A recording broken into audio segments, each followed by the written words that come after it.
ଶିବଙ୍କର ପୂଜା ମନ୍ତ୍ର। ଘରେ କେଉଁ ମନ୍ତ୍ରରେ ଶିବ ପୂଜା କରିବେ ଓ ଶିବ ଭଗବାନଙ୍କୁ ପ୍ରସନ୍ନ କରିପାରିବେ?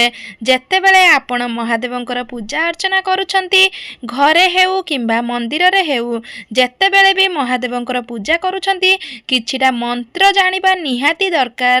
ବା ଘରେ ମହାଦେବଙ୍କର ପୂଜା କରୁଛନ୍ତି, ଫଟୋ ହେଉ କିମ୍ବା ମୂର୍ତ୍ତି ପୂଜା କରୁଥିଲେ, ତାହେଲେ କେଉଁ କେଉଁ ମନ୍ତ୍ର ଆପଣ ଜାଣିବା ଦରକାର ଓ କେଉଁ ମନ୍ତ୍ର ଆପଣ ଜାଣିଲେ ପୂଜା ସଠିକ୍ ଭାବରେ କରିପାରିବେ। ତେବେ ଆସନ୍ତୁ ଜାଣିବା ଏହି ଭିଡ଼ିଓରେ। ନମସ୍କାର, ମୁଁ ସୁମିତ୍ରା ୱେଲକମ୍ କରୁଛି ମାଇ ୟୁଟ୍ୟୁବ୍ ଚ୍ୟାନେଲକୁ। ଦୟାକରି ଆମ ଭିଡ଼ିଓଟିକୁ ଲାଇକ୍ କରିବା ସହିତ ଆମ ଚ୍ୟାନେଲକୁ ଗୋଟେ ସବସ୍କ୍ରାଇବ୍ ନିହାତି କରିଦିଅନ୍ତୁ। ମହାଦେବଙ୍କର କିଛି ମନ୍ତ୍ରକୁ ମୁଁ ଆପଣମାନଙ୍କୁ କହୁଛି। ମନ୍ତ୍ରଟି ଧ୍ୟାନ ଦେଇ ଶୁଣନ୍ତୁ ଓ ଲେଖି ରଖନ୍ତୁ ଓ ପ୍ରତ୍ୟେକ ଦିନ ମହାଦେବଙ୍କର ପୂଜା କରନ୍ତୁ। ପ୍ରଥମ ମନ୍ତ୍ରଟି ହେଉଛି ଧ୍ୟାନ ମନ୍ତ୍ର। ଓମ୍ ଧ୍ୟାୟନିତଂ ମହାସଂଜଡ଼ିତଂ ଗିରିତାଂ ଚାରୁଚନ୍ଦ୍ରାବତଂ ରତ୍ନକଳ୍ପ ଜଳାନଂ ନମ ପରಂ ପରಂ ତ୍ରିଭୁଜତଂ ପ୍ରସନ୍നം ପଦଶୀనం ସନତనం ସମଗତି ବ୍ୟାଘ୍ରକୃତ୍ର ସାନಂ ବ୍ୟାଘ୍ର ସାନಂ ନିଖଳବର୍ଦ୍ଧନಂ ହର ପଞ୍ଚମ୍ବତಂ ତ୍ରିନସଂ ହର। ଓମ୍ ନମ ଶିବାୟ। ଏହି ମନ୍ତ୍ରଟିକୁ ଆପଣ 11 ଥର ଜପ କରନ୍ତୁ, କାହିଁକି ନା ଶିବଙ୍କୁ 11 ସଂଖ୍ୟାଟି ଅତ୍ୟନ୍ତ ପ୍ରିୟ ଅଟେ। ମହାମୃତ୍ୟୁଞ୍ଜୟ ମନ୍ତ୍ର। ଓମ୍ ତ୍ରୟବକଂ ୟଜାମହି ସୁଗନ୍ଧିଂ ପୁଷ୍ଟିବର୍ଦ୍ଧନଂ ଉର୍ବାରୁକମେବ ବନ୍ଦନଂ ମୃତ୍ୟୁମୁଖେ ଅନାମୃତା। ଏହି ମନ୍ତ୍ରଟି ହେଉଛି ମହାଦେବଙ୍କର ମୂଳ ମନ୍ତ୍ର। ଏହି ମନ୍ତ୍ରଟି ଆପଣ ନିହାତି ମନେ ରଖିବେ। ଯେତେବେଳେ ପୂଜା କରିବେ, ଏହି ମନ୍ତ୍ରଟିକୁ 11 ଥର କିମ୍ବା 21 ଥର କିମ୍ବା 108 ଥର ଜପ କରନ୍ତୁ। ସବୁ ଦୁଃଖ କଷ୍ଟ ତୁରନ୍ତ ମୁକ୍ତି ମିଳିଯିବ। ତିନିୟ ମନ୍ତ୍ରଟି ହେଉଛି ଶିବଙ୍କର ଗାୟତ୍ରୀ ମନ୍ତ୍ର।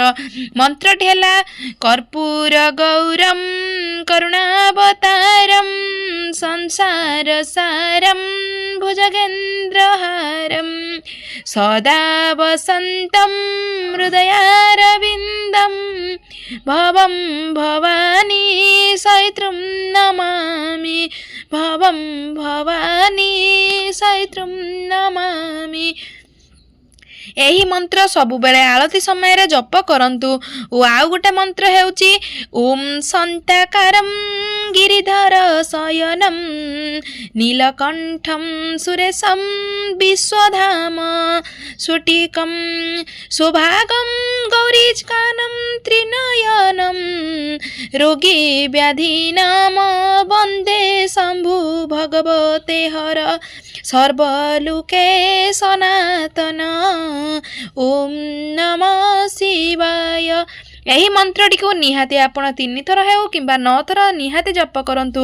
ଏହାଦ୍ୱାରା ଭଗବାନ ଆପଣଙ୍କର ପ୍ରସନ୍ନ ହେବେ ଓ ଆପଣଙ୍କୁ ସବୁ ଦୁଃଖ କଷ୍ଟର ମୁକ୍ତି କରିଦେବେ। ସହିତ ହେଉଛି ଗାୟତ୍ରୀ ମନ୍ତ୍ର, ଯାହା ହେଉଛି ତତ୍ପୁରୁଷାୟ ବିଦ୍ମହେ ମହାଦେବ ୟୁଧିମହି ତନୁନୁଦ୍ରା ପଦଶ୍ଚାୟ। ଏହି ମନ୍ତ୍ରଟିକୁ ଜପ କରନ୍ତୁ। ମନ୍ତ୍ରଟି ଆଉ ଥରେ ମୁଁ କହି ରଖୁଛି, ଧ୍ୟାନ ଦେଇ ଶୁଣନ୍ତୁ। ଓମ୍ ତତ୍ପୁରୁଷାୟ ବିଦ୍ମହେ ମହାଦେବ ୟୁଧିମହି ତନୁ ରୁଦ୍ରା ପ୍ରଚୋଦୟାୟ ନମ। ଏହି ମନ୍ତ୍ରଟିକୁ ଆପଣ 3 ଥର କିମ୍ବା 7 ଥର ନିହାତି ଜପ କରନ୍ତୁ। ଏହାଦ୍ୱାରା ମହାଦେବ ଆପଣଙ୍କ ଉପରେ ପ୍ରସନ୍ନ ହୋଇଥାନ୍ତି ଓ ଆପଣଙ୍କୁ ପୂଜାରେ ସଫଳ ମଧ୍ୟ ହୋଇଥାନ୍ତି। ଏହି ମନ୍ତ୍ରଟିକୁ ଦୟାକରି ମନେ ରଖନ୍ତୁ କିମ୍ବା ଖାତାରେ ଲେଖିକରି ରଖନ୍ତୁ। ଶିବ ପୂଜା କରିବା ସମୟରେ ଏହି ମନ୍ତ୍ରଟିକୁ ଦୟାକରି ଧ୍ୟାନର ସହିତ ଜପ କରନ୍ତୁ। ଓମ୍ ନମ ଶିବାୟ, ଓମ୍ ନମ ଶିବାୟ। ଏହି ସମୟରେ ସବୁବେଳେ ଏହି ମନ୍ତ୍ରଟିକୁ ଜପ କରନ୍ତୁ। କର୍ପୂର ଗୌରମ୍ କରୁଣାବତାରମ୍ ସଂସାର ସାରମ୍ ଭୁଜଗେନ୍ଦ୍ରହାରମ୍ ସଦା ବସନ୍तं ହୃଦୟାରବିନ୍ଦಂ ଭବଂ ଭବାନୀ ସୈତ୍ରୁଂ ନମାମି। কর্পূর গৌরম করুণাবতারম সংসার সারম ভুজগেন্দ্রহারম সদা বসন্तं হৃদয়ারবিন্দম ভবং ভবানী সৈত্রুং নমামি। কর্পূর গৌরম করুণাবতারম संसारसारं भुजगेन्द्रहारं सदा वसन्तं हृदयारविन्दं भवं भवानी सैत्रुं नमामि भवं भवानी सैत्रुं नमामि। ॐ त्र्यंबकं यजामहे सुगन्धिं पुष्टिवर्धनम् उर्वारुकमेव वन्दना मृत्युमुखे तनमृता।